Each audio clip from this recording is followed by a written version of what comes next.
नमस्कार मित्रांनो, जागर स्त्री शक्तीचा उत्सव नवरात्रीचा या कार्यक्रमांतर्गत विविध कार्यकर्तृत्ववान महिलांना आपण या कार्यक्रमात आमंत्रित करतो आणि आज आपल्या सोबत आहेत सहाय्यक पोलीस आयुक्त श्रीमती ज्योती जाधव देसाई मॅडम. ज्योतिताई, तुमचं खूप खूप मनपूर्वक स्वागत आहे आमच्या आचार्य 90 FM स्टुडिओमध्ये. नमस्कार. ज्योतिताईंकडनं आणि माझ्याकडून तुम्हाला सगळ्यांना नवरात्रीच्या हार्दिक शुभेच्छा, खूप खूप शुभेच्छा. आणि आज आपण ज्यांच्यामुळे आपण दसरा दिवाळी साजरी करू शकतो अगदी मोठ्या प्रमाणात, म्हणजे आपण इकडे फटाके उडवत असतो पण हे दरोडेखोरांचे, गुन्हेगारांचे फटाके उडवत असतात तर अशा आणि आपलं संरक्षण करत असतात, आपल्या भारताची देशसेवा करत असतात. तर अशा सर्वप्रथम तुम्हा सगळ्यांना आमच्या आचार्य 90 FMच्या टीमकडनं आणि आचार्य कॉलेजकडनं सगळ्यांना तुम्हाला सलाम आहे, तुमच्या कार्यकर्तृत्वाला सलाम आहे. आणि तुम्ही जी लढवया भूमिका निभावता, आमच्या सगळ्यांचं रक्षण करता, त्यासाठी मनपूर्वक आभार मानावेत हे खरंच कमी आहे, पण खरंच तुम्हाला मनपूर्वक आभार आहेत. ज्योतिताई, तुमचा सगळा पोलीस कारकीर्द जी आहे ती आम्ही जाणून घेणार आहोत या मुलाखतीच्या दरम्यान. तर अगदी सुरुवात आपण बालपणीपासून करूया. नक्की. हां, थोडं तुमच्या आईवडिलांविषयी, भावंडांविषयी आणि कुठे तुमचा जन्म झाला आणि कुटुंबात कसं वातावरण होतं त्याविषयी थोडंसं सांगा. मी पूर्वाश्रमीची ज्योती जाधव आणि आता मी ज्योती देसाई म्हणून पोलीस खात्यात कार्यरत आहे. माझे आई वडील हे मूळचे सांगली जिल्ह्यातले कामेरीचे, परंतु माझे वडील प्राचार्य असल्यामुळे सातारा जिल्ह्यातल्या पाटण तालुक्यामध्ये, म्हणजे पाटण या गावातच माझं पूर्ण शिक्षण झालं. त्यामुळं मी त्याला कर्मभूमी म्हणते.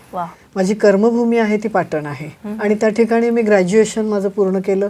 त्यानंतर शिवाजी विद्यापीठामधून मी मास्टर डिग्री घेतली, MA हिंदी लिटरेचरमधून केलं. त्यानंतर पोलीस खातं मी 1992 साली जॉईन केलं. आज 32वं वर्ष चालू आहे माझं या ठिकाणी पोलीस खात्यात काम करत असताना. फॅमिली बॅकग्राऊंड म्हटलं तर माझे वडील जे आहेत ते 4 भाषांमध्ये मास्टर आहेत, हिंदी, मराठी, हिंदी आणि संस्कृतमध्ये. आणि त्यांनी हिंदीमध्ये डॉक्टरेट केलेली आहे. आणि आम्ही 5 बहिणी आहोत आणि 1 भाऊ आहे. आता शारदीय नवरात्र चालू आहे तर प्रथमतः मी देवीला नमस्कार करू इच्छिते आणि त्यासाठी एक पोलीस अधिकारी म्हणून मी या ठिकाणी सांगू इच्छिते की या देवी सर्व भूतेषु शांती रूपेण संस्थिता, नमस्तस्ते नमस्तस्ते नमस्तस्ते नमो नमः. माझ्या वडील आणि माझी आई दोघंही आध्यात्मिक आहेत आणि गुरुचरणी लीन असल्यामुळे त्यांनी लहानपणापासूनच आम्हा सर्व भावंडांना असं शिक्षण दिलं की प्रत्येक क्षेत्रात तुम्हाला काहीतरी कौशल्य असणं गरजेचं आहे. आणि त्याप्रमाणे आम्ही भावंड जे आहेत, आम्हाला संगीताची रुची आहे, आम्हाला साहित्याची रुची आहे आणि आम्ही लहानपणापासूनच एक गुरुचरणी लीन होऊन जे काही आमच्याकडे काम दिलेलं आहे ते प्रामाणिकपणे करायचं आणि ते आम्ही करत आलेलो आहोत. तर पोलीस खातं जॉईन केल्यानंतर मी पुढचं शिक्षण पूर्ण केलं. मी लॉ केलं, त्याच्यानंतर MBA केलं आणि सध्या मी हिंदी विषयामध्ये PhD करत आहे. अरे बापरे केवढ्या पदव्या, म्हणजे विद्याभूषित आहात तुम्ही खरंच. LLB केल्यानंतर मग MBA करावं असं का वाटलं? म्हणजे LLB ही एक खात्याची गरज होती, कारण आपल्याला कायद्याची माहिती असणं, म्हणजे आम्हाला अकॅडमीत पण शिकवलं जातं, कायदे शिकवले जातात, परंतु लॉ केल्यानंतर आपल्याला विविध अंगांनी कायदा जाणून घेता येतो, म्हणून मी लॉ केलं. आणि MBA मध्ये असं आहे की जेव्हा आमच्या पोस्ट वाढत जातात त्यावेळेला ॲडमिनिस्ट्रेशन, म्हणजे खात्यामध्ये काम करताना काही ॲडमिनिस्ट्रेटिव्ह गोष्टी आहेत किंवा जसं आपण HR म्हणतो, तर HR मध्येच मी केलेलं आहे. त्याच्यामुळे माहिती झालं की कशा पद्धतीनं आपण आपल्याकडची मॅनपॉवर वापरू शकतो किंवा त्याचा उपयोग आपण करू शकतो. आणि सध्या MBA असणं म्हणजे ॲडमिनिस्ट्रेटिव्हची माहिती असणं, आपल्याला काळाबरोबर जर चालायचं असेल तर आपण हे शिक्षण घेणं गरजेचं आहे. म्हणून जेव्हा कधी मला वेळ मिळाला तेव्हा मी या पदव्या घेत गेले. खरंच वेळ मिळाला तुम्ही खरं म्हणताय, पण तुमचं एवढं हे कठीण काम आहे एकतर, आणि घर सांभाळणं आणि बाहेर पोलीस खात्यात नोकरी करणं ही तारेवरची कसरत असते आणि त्यातून तुम्ही अभ्यासासाठी वेळ काढलात, म्हणजे खरंच वेळ काढलात आणि आवड असली की सवड होते आणि त्याप्रमाणे असं वेगवेगळ्या डिग्र्या MA LLB MBA आणि आता डॉक्टरेट मिळवत आहे. तुम्हाला खरंच खूप खूप शुभेच्छा आहेत. आणि आता मी सगळ्या बहिणींविषयी, कारण बहिणीसुद्धा तुमच्या विद्याविभूषित आहेत आणि एक छानसं गोडसं कुटुंब आहे, मोठं कुटुंब आणि हल्ली पाहायला मिळत नाही. आणि असं मोठं कुटुंब असतं आणि सगळ्या आईवडिलांनी सगळ्या मुलांना तुम्हाला खूप सुंदर शिकवलेलं आहे. आता थोडंसं कधी ठरवलं होतं का की बुवा आपण पोलीस खात्यात जायचं आहे, असं कधी लहानपणी वाटलं होतं? ॲक्च्युली कॉलेज जॉईन केल्यानंतर म्हणजे तसं भावंडांमधलं सगळ्यात कमी हुशार असलेली मी मुलगी. माझी भावंड खूपच हुशार आहेत. मग काय करायचं, तर मग मी खेळायला लागले. आणि मग इंटर कॉलेज खेळत असताना माझा हार्डल्स अडथळा शर्यत जी आहे त्याच्यामध्ये मी ऑल इंडिया खेळले. आणि मग खेळाडू असल्यामुळे असं वाटलं की आपण ठीक आहे, मग आता पोलीस खातं जॉईन करा. माझी जी मोठी बहीण आहे ती ॲडव्होकेट आहे आणि तिनं मला खूप प्रेरणा दिली की तू पोलीस खातं जॉईन कर. म्हणून मग मी पोलीस खात्यात आले आणि एक खेळाडू म्हणून मग माझं तिथं सिलेक्शन झालेलं आहे. आणि खेळाडू असल्यामुळं मला काही अडथळे नाही आले आणि मग पटकन मी पोलीस खात्यात येऊ शकले. आता पोलीस खात्यात येण्यासाठी वेगवेगळ्या परीक्षा असतात, म्हणजे तुमची शारीरिक चाचणी होते, बौद्धिक चाचणी होते. तर तुमच्या वेळी असं काही प्रशिक्षण शिबिर, म्हणजे आता दादरला शिवाजी पार्कमध्ये जसं पोलीस भरती केंद्र आहे, पोलीस प्रशिक्षण केंद्र आहे, तर तसं तुमच्या वेळी होतं का आणि कसं तुम्ही प्रशिक्षण घेतलं? म्हणजे त्यावेळेला 1992 साली प्रशिक्षण केंद्र होती, पण ज्या ठिकाणी मी राहत होते ते एक असं टाउन होतं, अगदी छोटंसं शहर होतं. आणि त्या ठिकाणी मला कोणतंही कोचिंग मला उपलब्ध नव्हतं. त्यामुळे जे काही माझ्याकडे उपलब्ध होतं माझ्या कॉलेजचं ग्राउंड, त्या ठिकाणी मी माझं प्रॅक्टिस केलं. आणि MPSC ची परीक्षा होती आमची, पोलीस उपनिरीक्षक या पदासाठी MPSC थ्रू माझं सिलेक्शन झालेलं आहे. आणि मग तिथं कॉलेजमध्ये प्रॅक्टिस करून मग मी ही परीक्षा दिली आणि त्याच्यामध्ये पहिल्याच प्रयत्नात मी पोलीस उपनिरीक्षक झाले. आणि त्याच्यानंतर मग आम्ही एकदा खातं जॉईन केल्यानंतर नाशिकला आमच्या अकॅडमीमध्ये पोलीस अधिकाऱ्यांचं ट्रेनिंग दिलं जातं आणि त्या ठिकाणी आम्ही 1 वर्षाचं ट्रेनिंग पूर्ण करून मग आम्हाला खात्यामध्ये समाविष्ट करून घेतलं जातं आणि मग आमचा कार्यभार आम्ही सुरू करत असतो. आणि मग लेखी परीक्षा पण असते ना? लेखी परीक्षा पण असते आणि शारीरिक चाचणी पण असते. त्याच्यामध्ये आपल्याला रनिंग असतं, वॉकिंग असतं, गोळाफेक असतं आणि लांब उडी अशा पद्धतीच्या याच्यामध्ये मार्कांची विभागणी केलेली असते. आणि त्यानुसार मग आपल्याला जेवढं मेरिट असतं त्या मेरिट प्रमाणे मग आपलं सिलेक्शन होत असतं. किती छान तुम्ही विस्तृत प्रमाणात सांगता आहात. म्हणजे कसं ते तुम्ही शिक्षण घेतलं असेल याचं एक प्रात्यक्षिक आपण पाहिल्यासारखं ते एक अनुभवता येत आहे. आता एक छोटीशी विश्रांती घेऊया आणि अशाच आपल्या गप्पा सुरू ठेवूया. आज आपण सहाय्यक पोलीस आयुक्त श्रीमती ज्योती जाधव देसाई यांच्याशी बातचीत करत आहोत नवरात्रोत्सवानिमित्त. एक छोटीशी विश्रांती घेऊया आणि पुन्हा भेटूया. तुम्ही ऐकत राहा आचार्य 90 FM यो ऑन रेडिओ.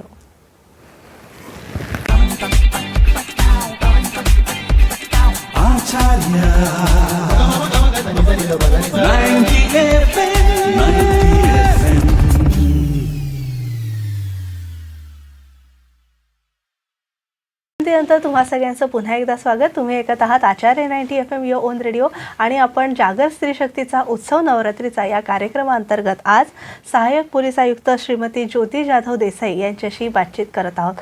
ज्योतिताई, पोलिसांकडे बघण्याचा दृष्टिकोन बदलतो एक तर पोलीस असल्यामुळे आणि दुसरा बदलतो तो एक गणवेशामुळे. तुमचा जो हा परिधान केलेला गणवेश आहे आणि इतका सुंदर, त्याच्यावर ते स्टार्स असणं आणि ती एक कॅप असणं किती देखणं दिसतं. म्हणजे महिला आधीच देखण्या असतात आणि तो वेश घातल्यावर एक दरारा आणि एक ती भीती असं आपोआपच त्या गणवेशामुळे त्या वेशामुळे जनसामान्यांमध्ये निर्माण होते. तर आम्हाला सगळ्यांना उत्सुकता आहे ती गणवेशामुळे. आणि मुलाखतीला येताना सुद्धा मी मुद्दाम म्हटलं की आपला रंग जरी पिवळा असला तरी आपला वेशसुद्धा पिवळाच आहे, पण तोच तुम्ही परिधान करून या. तर खूप छान दिसताय तुम्ही आणि या गणवेशाबद्दल थोडंसं सांगावं. गणवेश आमचा आता नवरात्रीचे 9 रंग, पण पोलिसांचा रंग तो खाकीचा आहे. तर त्या खाकी रंगामध्ये आम्हाला एक प्राऊड फील होतं. हा जो गणवेश आहे आज मी घातलेला आहे तो माझं प्रमोशन सहाय्यक पोलीस आयुक्त झालेला आहे, परंतु अजून ते मी स्वीकारलं नसल्यामुळे हा जो युनिफॉर्म आहे तो माझा पोलीस इन्स्पेक्टरचा आहे, पोलीस हो. निरीक्षक या पदाचा आहे. हा. आणि याच्यामध्ये सुद्धा वेगवेगळे असे, जेव्हा आम्ही पोलीस उपनिरीक्षक असतो त्यावेळेला आमच्या खांद्यावर 2 स्टार असतात. हा. आमचं स्वप्न असतं की ते स्टार वाढले पाहिजे. मग त्याच्यानंतर असिस्टंट पोलीस इन्स्पेक्टर झाल्यानंतर 3 स्टार होतात. हा. आणि या ठिकाणची जी फीत दिसते ही लाल होते, पूर्णतः लाल. अच्छा. आणि मग पोलीस निरीक्षक झाल्यानंतर हा. ही लाल आणि निळी निळी फीत आहे. आणि 3 स्टार असतात. आणि जेव्हा आता मी सहाय्यक पोलीस आयुक्त हे जेव्हा प्रमोशन घेणार त्यावेळेला ही फीत निघून जाणार आमची. अच्छा. आणि मग फक्त 3 स्टार असणार आमच्या खांद्यावर. आणि अशा पद्धतीनं आमचा जो गणवेश आहे तो घातल्यानंतर मला वाटतं की आमच्यामध्ये एक बळ येतं की हा युनिफॉर्मच आम्हाला ते बळ देत असतो. हा. कारण या युनिफॉर्मकडे समाजातून बघण्याचा जो दृष्टिकोन आहे हा. त्या लोकांना असं वाटतं की आमचे रक्षण करते आहेत. आणि त्याप्रमाणे आम्हाला राहावंच लागतं आणि राहिलंच पाहिजे. कारण आज जेव्हा आपण समाजामध्ये बघतो की स्त्रियांवर होणारे जे अत्याचार आहेत त्यासाठी मला असं वाटतं की आम्ही कटिबद्ध आहोत. पोलीस खात्यामध्ये आज किमान 5,000 पेक्षा जास्त महिला अधिकारी काम करत आहेत. त्यानंतर आमच्या महिला पोलीस अंमलदार आहेत. अगदी रूट लेवल पासून महिला काम करत आहेत. आणि वेगवेगळे जे काही प्रॉब्लेम्स समस्या महिलांच्या पोलिसांसमोर येत आहेत तर ते एक आम्हाला चॅलेंज आहे की आम्हाला त्याच्यासाठी उभं राहणं. कारण प्रत्येक स्त्री समाजामध्ये सुरक्षित राहिली पाहिजे हे आमचं कर्तव्य आहे. आणि आज आपण दुर्दैवानं पाहतो की समाजामध्ये बालकांवर, मुलींवर, इवन वृद्धांवर सुद्धा खूप अत्याचार होत आहेत. तर मला असं वाटतं की मुंबई पोलीस जर आपण पाहिलं तर मुंबई पोलीसमध्ये जो गुन्हे दाखल करण्याचं प्रमाण असेल किंवा त्या आरोपींना शिक्षा होण्याचं प्रमाण असेल ते खूप चांगलं आहे. कारण मुंबई पोलिसांमध्ये जे काही महिला अधिकारी आहेत त्यांच्याकडून मिळणारा रिस्पॉन्स हा खूप क्विक आहे. पोलिसांकडून आपण पाहतो की बालकांच्यासाठी आपण 1098 1098 ही हेल्पलाईन आहे. ती बालकांसाठी नव्यानं निर्माण करण्यात आलेली आहे. आणि त्याच्यावर जर कोणत्याही बालकाला काही समस्या असेल तर त्या हेल्पलाईनवर जर आपण जर फोन केला तर आमच्याकडून लगेच रिस्पॉन्स मिळतो. तसंच आमच्या मुंबई पोलीसमध्ये निर्भया पथकाची निर्मिती केलेली आहे. निर्भया पथकासाठी 103 103 हा क्रमांक आहे. आणि प्रत्येक पोलीस ठाण्यासाठी एक मोबाईल दिलेला आहे. त्याचे नंबर आपण त्या पोलीस ठाण्याकडून जाणून घेऊ शकता. आपण जर त्या नंबरवर किंवा 103 वर जर आपण कॉल करता तर लगेच त्या ठिकाणी महिला पोलिसांची मदत आपल्याला निर्भया पथकाची मिळत असते. या व्यतिरिक्त 108 हा नंबर आहे तो ॲम्ब्युलन्ससाठी आहे. आणि सध्या सायबर क्राईम सुद्धा होत आहेत. म्हणजे आपण सेक्स्टॉर्शन म्हणू शकतो त्याला. एक नवीन प्रकार सुरू झालेला आहे की तो मोबाईलच्या माध्यमातून एखाद्या महिलेचं क्रॉप केलेलं असं अश्लील चित्र त्याचा वापर करून तिला ब्लॅकमेल केलं जातं. तर त्यासाठी सायबरची आमची हेल्पलाईन आहे 1030.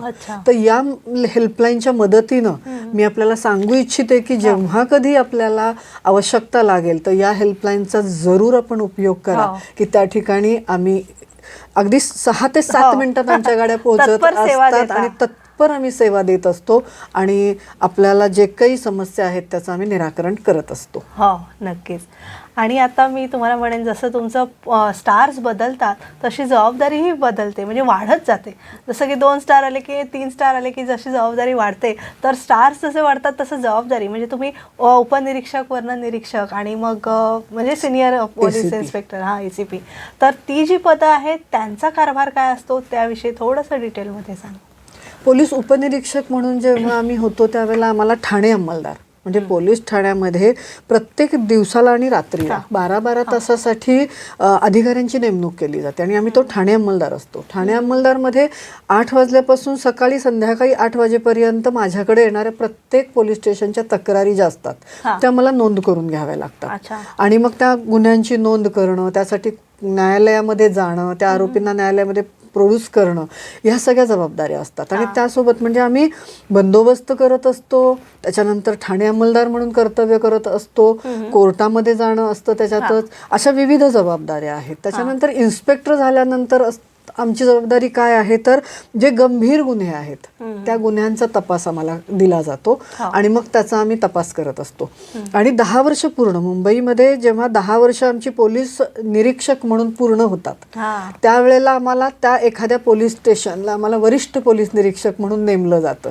आणि मग त्या ठिकाणी असणारा जो काही 25 ते 30 अधिकारी आणि अंमलदार असे 200 अंमलदार असतात तर त्यांचं एक इन्चार्जशिप आम्हाला मिळत असते. आणि मग पोलीस ठाण्यामध्ये येणारं प्रत्येक गोष्टीला एक सिनियर PI म्हणून आम्ही जबाबदार असतो. आता मी सिनियर PI म्हणून 2 पोलीस स्टेशनला मी वरिष्ठ पोलीस निरीक्षक म्हणून काम केलं. गोरेगाव ईस्टला आरे पोलीस स्टेशन आहे त्या ठिकाणी मी होते आणि लोकमान्य टिळक मार्ग पोलीस स्टेशन त्या ठिकाणी सुद्धा मी वरिष्ठ पोलीस निरीक्षक म्हणून काम केलेलं आहे. दोन्ही पोलीस स्टेशन खूप वेगळ्या धर्तीवरची आहेत कारण आरेचा भाग जो आहे तर जंगल विभाग होता तो जरासा आणि सबर्बन मध्ये होता. परंतु लोकमान्य टिळक मार्ग पोलीस स्टेशन जे आहे ते पूर्ण मुंबईमध्ये फोर्ट एरियामध्ये आहे आणि त्या ठिकाणी 80% जी आहे ती व्यापारी वर्ग आहे. आणि मोठं सोन्याचं मार्केट आहे जवेरी बाजार, त्याच्यानंतर कपडा मार्केट आहे, त्याच्यासोबत दवा बाजार आहे. तर असं मोठं मार्केट असल्यामुळे त्या ठिकाणी येणारे जे काही गुन्हे होते ते मोठे होते, अगदी कोट्यावधींचे गुन्हे होते. आणि रिसेंटलीच मला वाटतं जानेवारी 2022 मध्ये जेव्हा मी चार्ज घेतला, मी 13 जानेवारीला चार्ज घेतला 2022ला आणि 14 जानेवारीला एका व्यक्तीनं माझ्याकडे येऊन तक्रार दिली की मॅडम मला तक्रार द्यायची आहे. तर मी म्हटलं काय तक्रार आहे आपली, तर त्यांनी सांगितलं की माझं 17.5 किलो सोनं आमच्याच नोकरांनी चोरून घेऊन गेलेलं आहे. आणि मग त्यावेळेला 17.5 किलो हे ऐकूनच मी जरा झाली, म्हणलं की 17 किलो सोनं.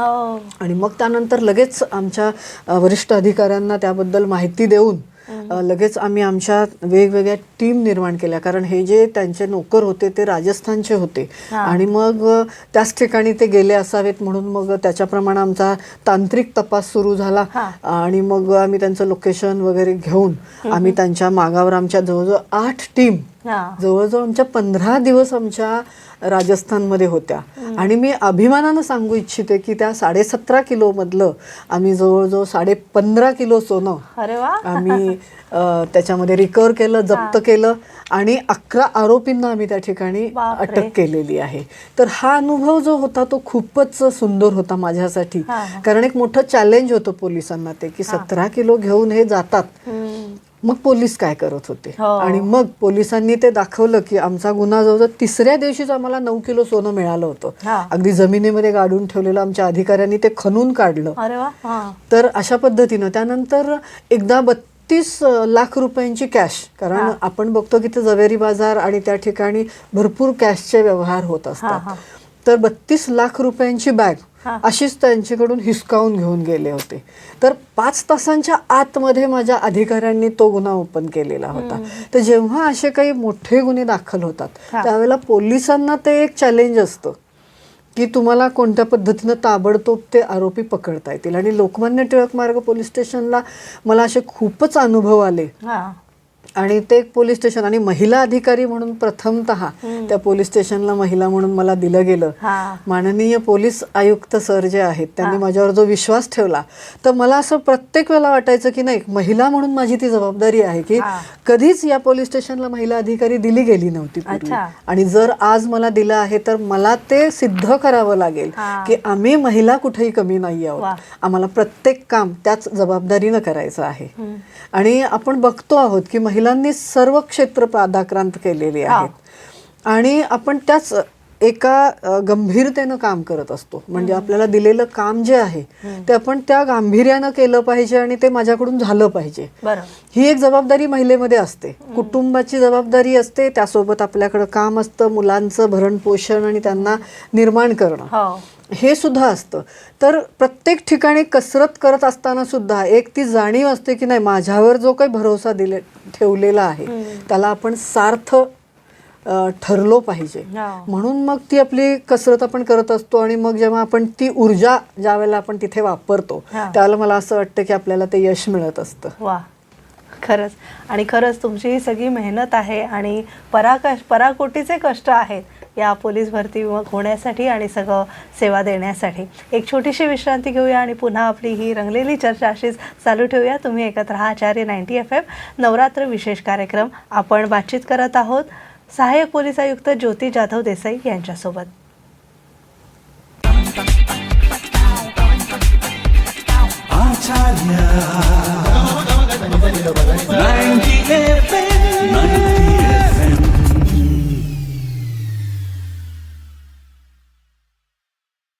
त्यानंतर तुम्हा सगळ्यांचं पुन्हा एकदा स्वागत. तुम्ही ऐकत आहात आचार्य 90 FM यो ओन रेडिओ आणि आज आपण सहाय्यक पोलीस आयुक्त ज्योती जाधव देसाई यांची आपण मुलाखत घेतो आहोत जागृत स्त्री शक्तीचा उत्सव नवरात्रीचा या कार्यक्रमांतर्गत. मित्रांनो, आता आपण पुढच्या टप्प्यावर येतोय. म्हणजे कुठलंही काम आपण केलं, उल्लेखनीय कामगिरी त्या क्षेत्रामध्ये केली की सन्मान सोहळे हा ओघानेच येतात. तर आता ज्योतिताईंनाही अनेक सन्मान चिन्ह मिळालेली आहेत. त्यामध्ये माननीय गृहमंत्री भारत सरकार यांचं पदक त्यांना मिळालेलं आहे आणि माननीय पोलीस महासंचालकांचे गुणवत्तापूर्ण सेवेसाठी सन 2021 मध्ये पोलीस महासंचालक यांचं सन्मान चिन्ह ज्योतिताईंना मिळालेलं आहे. तर हे सगळे सन्मान सोहळे मिळत असताना तुम्हाला कशी भावना आहे त्याबद्दल थोडंसं सांगा. मला भारत सरकारचं गृहमंत्र्यांच्याकडून जे एक्सलन्स इन पोलीस ट्रेनिंग हे जे काही पदक मिळालं त्यासाठी मी सांगू इच्छिते की मी 8 वर्ष पोलीस प्रशिक्षण केंद्र मरोळ या ठिकाणी मी कार्यरत होते आणि त्या ठिकाणी बेसिक पोलीस शिपाई, पोलीस अंमलदार जे आमचे आहेत त्यांचं प्रशिक्षण त्या ठिकाणी होतं. आणि माझी त्याच्यामध्ये अशी भावना होती की खेडोपाड्यांमध्ये म्हणजे महिला जेव्हा पोलीस ठाण्याला तक्रार द्यायला येतात, म्हणजे आपण लोक असं म्हणतात की बाबा पोलीस स्टेशनची पायरी नको चढायला असं म्हणतात आणि त्यातल्या त्यात म्हणतात की महिलाला कधीच पाठवत नाहीत तक्रार द्यायला. तर ते एक महिला म्हणून मला स्वतःला अशी ती एक हार वाटायची की महिलेनं का नाही यायचं पोलीस स्टेशनला, किंवा तिथं काही चांगली माणसं नाही आहेत का, आम्ही आहोतच ना. तर पोलीस स्टेशनला येणाऱ्या प्रत्येक महिलेनं निर्भयपणे त्या ठिकाणी आलं पाहिजे ही माझी एक इच्छा होती. आणि जेव्हा मी प्रशिक्षण केंद्रामध्ये काम करत होते त्यावेळेला पुरुष श्रेणी तिथं त्या होते अंमलदार. आणि मग मी त्यावेळेला त्यांना सांगितलं की ज्या ठिकाणी, कारण तिथं येणारे जे काही ट्रेनिंग घेणारे जे काही अंमलदार होते ते आमचे नागपूर, गडचिरोली किंवा विदर्भासारख्या ठिकाणी खेडोपाडी काम करणारे होते. त्यामुळे मला असं वाटलं की एक महिला अधिकारी म्हणून माझी जबाबदारी आहे की त्यांच्यामध्ये आपण ही बीज पेरली पाहिजेत की महिलेनं तुमच्याकडे येताना एक निर्भयपणे येऊन तुम्हाला ती तक्रार दिली पाहिजे. म्हणून मग मी मन लावून 8 वर्ष त्या ठिकाणी काम केलं. जवळजवळ मला असं वाटतं की जवळजवळ 900 ते 1000ची एक बॅच, अशा 9 पूर्ण बॅचला ट्रेनिंग देण्यासाठी मी तिथं होते. कायदा शिकवण्यासाठी IPC सारखा विषय मी शिकवत होते. आणि मग मुलांना मी त्या ठिकाणी सांगितलं की प्रत्येक महिलेनं निर्भयपणे तुमच्यापर्यंत येऊन अगदी तुम्हाला जी काही तिची समस्या आहे ती सांगितली पाहिजे. आणि मग तिथं 8 वर्ष काम करत असताना आमच्याकडे जो काही सिलेबस शिकवला जातो, अभ्यासक्रम जो होता तो आमचा डिजिटलाइज केला. आम्ही ऑडिओ रेकॉर्डिंग केलं आणि त्याच्यामध्ये आमच्याकडे फौजदारी दंड प्रक्रिया संहिता जो काही आहे तो विषय आम्ही ऑडिओ रेकॉर्डिंग केलं. त्यामुळं मला हे भारत सरकारचं जे काही पदक मिळालेलं आहे ते त्याच्यासाठी मिळालेलं आहे. आणि गुणवत्तापूर्ण सेवेमध्ये मला 100पेक्षा जास्त जी काही रिवॉर्ड्स असतात, जे काही आम्ही गुन्ह्यांची उकल करत असतो, आम्ही तपास केलेल्या गुन्ह्यांमध्ये काही वेळेला आरोपींना शिक्षा लागत असते, अशा आमच्या उत्तम कामगिरीसाठी आमच्या वरिष्ठ अधिकाऱ्यांकडून आम्हाला रिवॉर्ड दिले जातात. आणि 100पेक्षा जास्त जेव्हा ते रिवॉर्ड असतात आणि तुमची जे काही गोपनीय शेरे जे लिहिले जातात ते जेव्हा एक्सलंट असतात त्यावेळेला आम्हाला ही पदकं दिली जातात.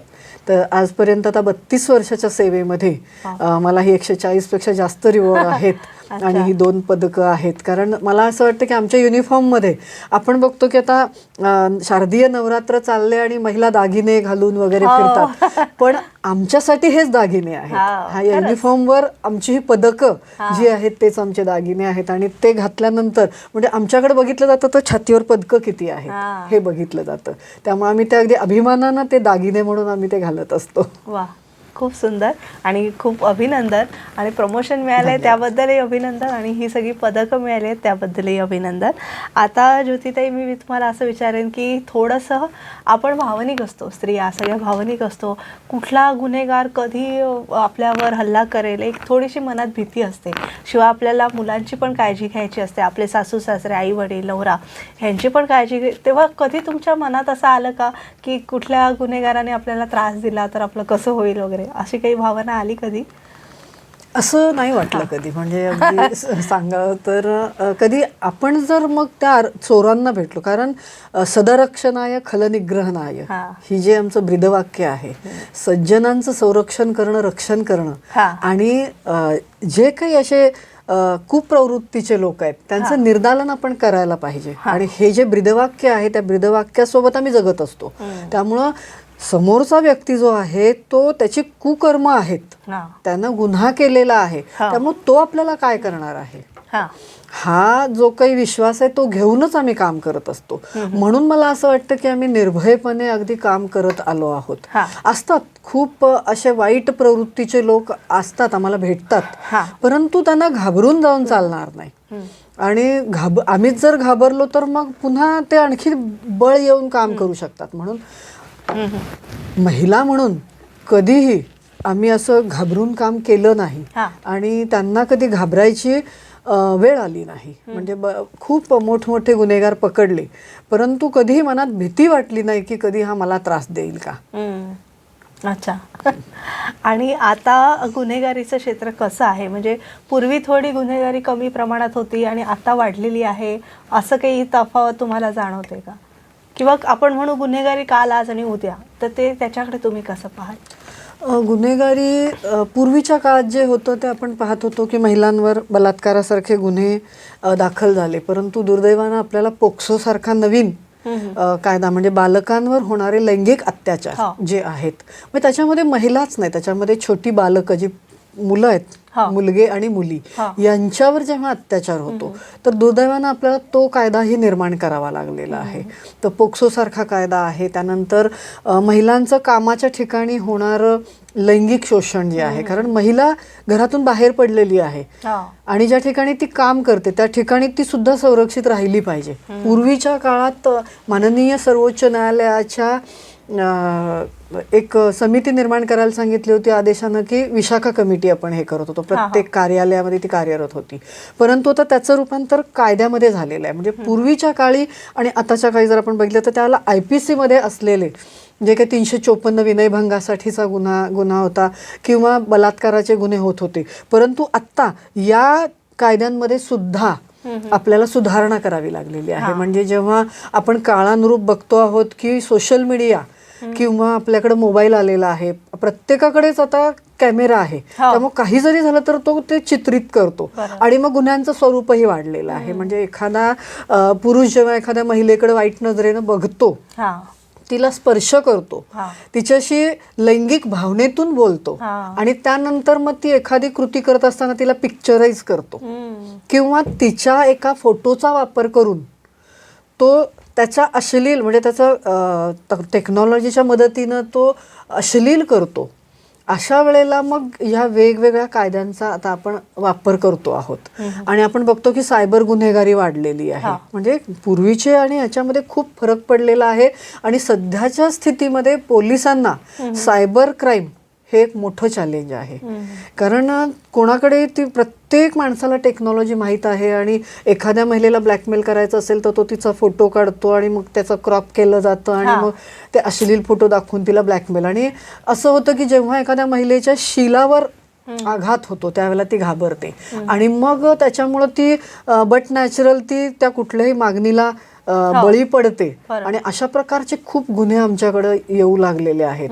परंतु आमच्याकडे सायबर प्रत्येक पोलीस स्टेशनला आम्ही सायबर डिटेक्शन ऑफिसर नेमलेले आहेत.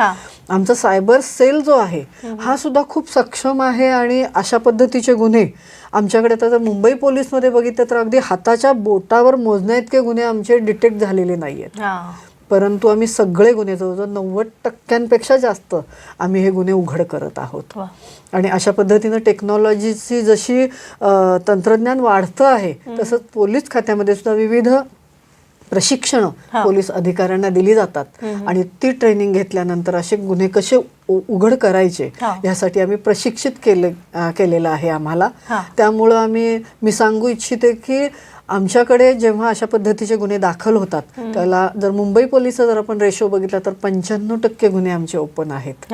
आणि त्यासाठी आम्हाला जी काही खात्याकडून जी ट्रेनिंग दिली जातात इन सर्व्हिस ट्रेनिंग त्याला श्रेय जातं. आणि ह्या टेक्नॉलॉजी बरोबर आम्हीही स्वतःला अपडेट करत आहोत आणि कोणत्याही पद्धतीचा गुन्हा झाला तर आम्ही तात्काळ तो उघड करत आहोत. वा, आता तुम्हाला पाहून किंवा सगळ्या पोलीस दलातल्या महिलांना पाहून आपल्या तरुण विद्यार्थिनींना या क्षेत्रात यायचं असेल, पोलीस अधिकारी व्हायचं असेल तर त्यांनी कशा पद्धतीने आपली तयारी कॉलेजपासूनच करायला पाहिजे याविषयी थोडंसं मार्गदर्शन करा. आत्ताच्या तरुण पिढीमध्ये जर का त्यांना पोलीस खात्यात यायचं असेल तर पहिल्यांदा त्यांनी आत्तापासूनच सुरुवात केली पाहिजे अभ्यासाला. कारण MPSC सारखी जी परीक्षा आहे ती आपली खूप अवघड परीक्षा आहे. त्याच्यामध्ये आणि MPSC मध्ये पोलीसमध्ये भरती होत असताना तुम्हाला शारीरिकदृष्ट्या पण सुदृढ राहावं लागतं किंवा सक्षम राहावं लागतं आणि त्याच्याबरोबर तुम्हाला बौद्धिकही तुमच्यामध्ये पात्रता पाहिजे.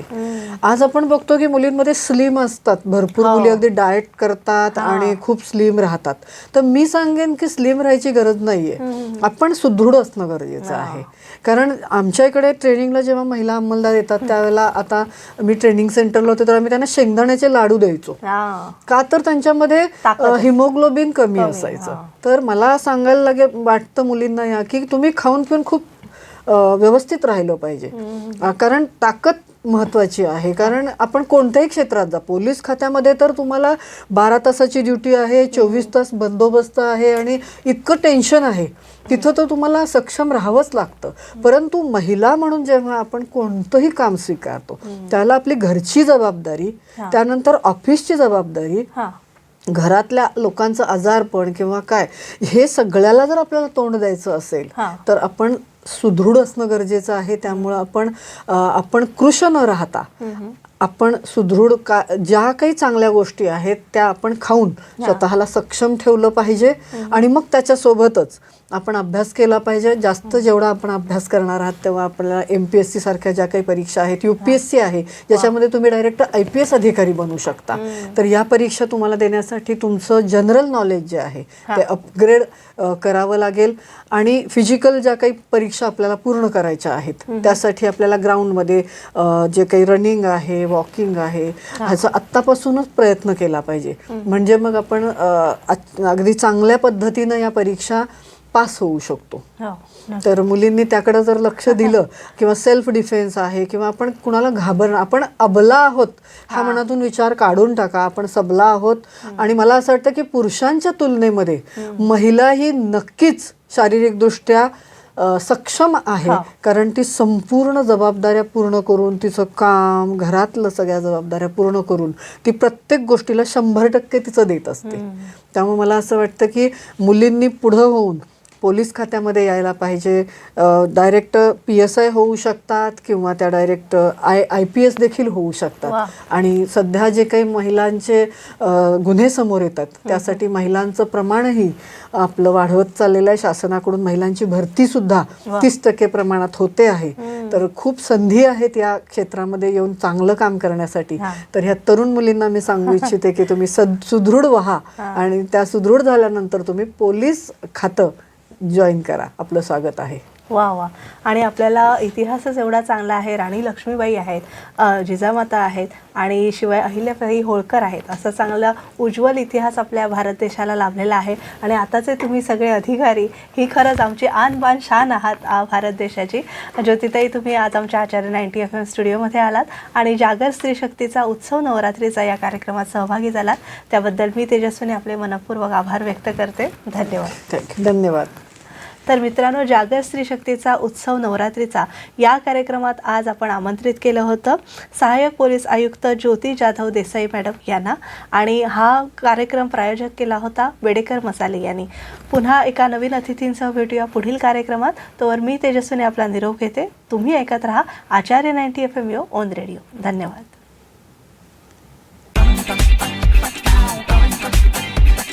आचार्य 90 FM